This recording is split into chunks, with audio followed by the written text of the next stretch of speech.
আসসালামু আলাইকুম রহমতুল্লাহ। আমরা যারা ইউএতে কাজ করি, তো তাদের একটা মহা সমস্যা হয়েছে কি, আমরা তখন সাইডে কাজকর্মেই যাই, তখন এই জুম্মার নামাজ, বিশেষ করে এটা তো আমরা সবাই মুসলিমরা জামাত সহকারে নামাজ পড়া লাগে।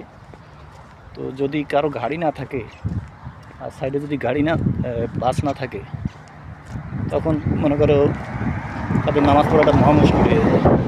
বিশেষ করে জুম্মার নামাজ, উক্ত নামাজ তো যে কোনো সময় পড়া যায়। তো জুম্মার নামাজের জন্য আমাদের এই মসজিদে এখন যাওয়া লাগছে প্রায় পায়ে হেঁটে 3.5 কিলো। তো হাইটের 3.5 কিলো, আবার যাওয়া 3.5 কিলো, আসা 3.5 কিলো, টোটালে 7 কিলো রাস্তা আপ ডাউন করতে। এখন যাই খাওয়া লাগবে, খাইয়ে দেয় আবার কাজ করতে হবে।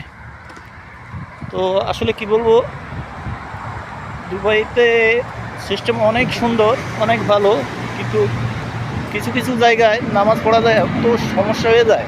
বিশেষ করে বড় বড় কিছু সাইড আছে, ওই সাইডে গেলে নামাজ পড়া বহুত সমস্যা হয়ে যায়। তো এটা কি আর বলবো, সবাই ভালো থাকবেন। আল্লাহ হাফিজ।